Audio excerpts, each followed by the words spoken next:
My dear friends, welcome to my YouTube channel solution with Rajesh sir. Friends, आज के इस video में high school के स्टूडेंट्स के लिए, जो भी स्टूडेंट्स यूपी बोर्ड से पढ़ाई कर रहे हैं, स्टडी कर रहे हैं, उनकी इंग्लिश की बुक में जो पोएट्री से रिलेटेड जो पोएम है, जो पोएट्री के अंतर्गत जो पोएम है, उसमें जो डस्ट ऑफ स्नो पोएम है, उसकी सेंट्रल आइडिया बिल्कुल इजी वे में, बहुत आसान तरीके से, सरल भाषा में, वर्ड बाय वर्ड मैं बताऊंगा। मैं प्रयास करूंगा, क्योंकि बहुत से ऐसे स्टूडेंट्स हैं जो ज़्यादा फास्ट इंग्लिश को नहीं समझ पाते हैं, तो आज मैं बिल्कुल इजी वे में, बहुत ही सिंपल तरीके से मैं word by word central idea बताऊंगा, ताकि उनकी भी समझ में आ जाए। जो स्टूडेंट्स थोड़ा पढ़ने में कमज़ोर हैं, वो भी इसको समझ सके और याद कर सके। तो वीडियो में आगे बढ़ूं, इससे पहले छोटी सी रिक्वेस्ट है कि चैनल को सब्सक्राइब करें, लाइक करें, शेयर करें, और वीडियो का नोटिफिकेशन सबसे पहले आपको प्राप्त हो, इसके लिए बेल आइकन को जरूर प्रेस करें। Friends, central idea dust of snow. Dust means होता है धूल, ऑफ माने की, और स्नो माने बर्फ, यानी बर्फ की धूल। जो डस्ट ऑफ स्नो का मतलब क्या है? बर्फ की धूल। सेंट्रल आइडिया का जो नाम है, यानी जो पोएम का नाम है डस्ट ऑफ स्नो, उसका जो हिंदी अर्थ है, शाब्दिक अर्थ है, वो है बर्फ की धूल। अब हम पढ़ते हैं सेंट्रल आइडिया बिल्कुल इजी वे में, वर्ड बाय वर्ड, जो कि आपके समझ में बहुत ही आसानी से आ जाएगा, इजीली आप समझ सकेंगे। The central idea of Robert Frost poem, the central idea, the central idea of Robert Frost poem dust of snow. Dust of snow is that nature has the power, nature has the power to transform, nature has the power to transform a person's mood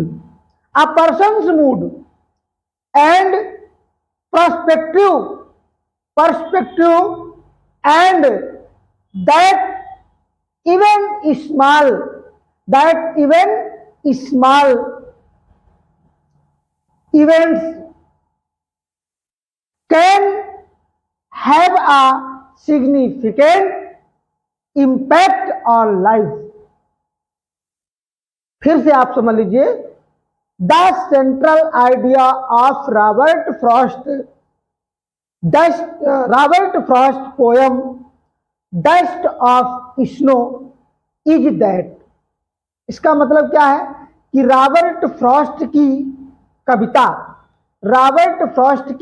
Kavita dust of snow का केंद्रीय विचार यह है कि, the central idea यानी केंद्रीय विचार, आप का मतलब की या का या के।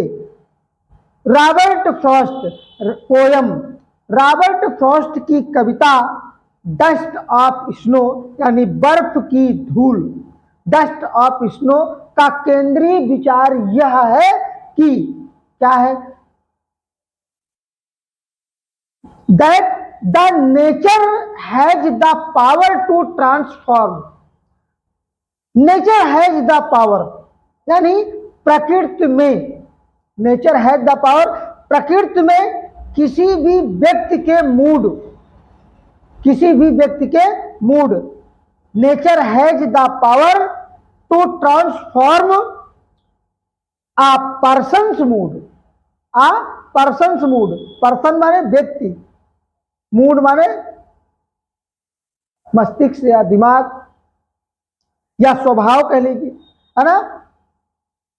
और एंड पर्सपेक्टिव, पर्सपेक्टिव यानी उसका दृष्टिकोण को चेंज करने के लिए, बदलने की शक्ति। यानी कभी कहता है, जो सेंटर आइडिया है रॉबर्ट फ्रॉस्ट की जो कविता है डस्ट ऑफ स्नो का केंद्रीय विचार यह है क्या कि प्रकृति में किसी भी व्यक्ति के मूड और दृष्टिकोण को बदलने की शक्ति है।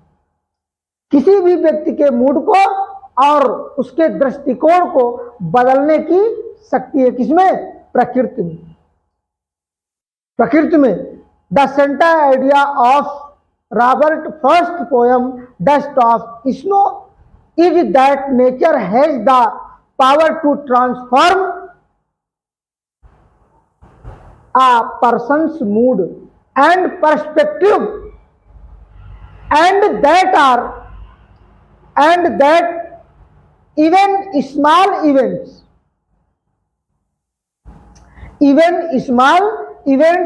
can have a significant impact on life। और यहां तक कि छोटी घटनाएं भी